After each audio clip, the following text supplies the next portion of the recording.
Elocution falls under the realm of the fifth canon of rhetoric, delivery.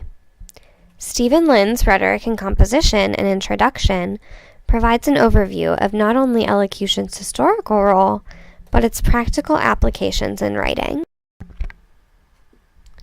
In the late 18th and early 19th centuries, a group of rhetoricians thought that lessons on voice and gesture would be extremely valuable. William Scott's book, Lessons in Elocution, published in 1779, instructs speakers on how to position, quote, every limb and joint, every facial expression, every inflection, tone, and tempo of the voice, end quote.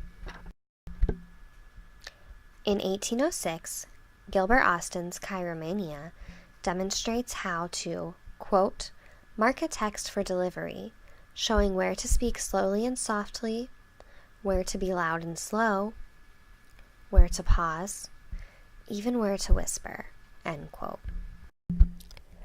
He even offers instruction on how to position one's hands based off of the ancient orators. So what, exactly, did these ancient orators have to say about elocution? Quintilian discusses delivery in great detail, focusing heavily on hand use. Lynn tells us that, quote, Demosthenes, contemporary of Aristotle, was reported to have said that the three most important aspects of a speech are delivery, delivery, and delivery, end quote. Cicero tells us that the smartest man is nothing without the power of a strong delivery. These ancient orators set the precedent for James Berg's 1764 The Art of Speaking. Berg assumes with his, quote, elocutionist contemporaries that there is a grammar of emotions in which particular emotions are displayed in particular ways, and that speakers should embody the emotions they are attempting to convey, end quote. During the scientific revolution, the emphasis of intelligence switched to empirical evidence instead of delivery, and elocution became less important. John Locke viewed eloquent style as an, quote, obstruction to understanding. A clear and simple style would allow words to reveal things most transparently, end quote. With the invention of the printing press, composition became more prominent and, quote, rhetoric was left with the mechanics of delivering a speech, how to pitch the voice, how to move the hands, what postures to assume, and the like, end quote. Actor turned rhetorician Thomas Sheridan is the most famous and influential rhetor to focus on delivery.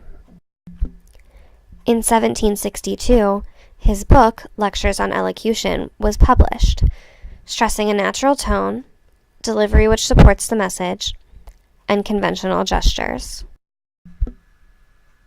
During Sheridan's career, we see two conflicting views of delivery.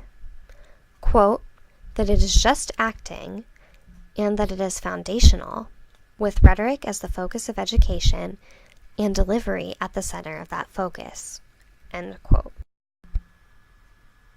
The separation between the art of the presentation and the language used became official in 1914 at a National Council of Teachers of English meeting, when 17 people formed a, quote, separate body dedicated to public speaking, end quote. So what, exactly, does all of this have to do with writing today? Oftentimes, we write something with the intention of it being read, such as a public speech or a conference presentation.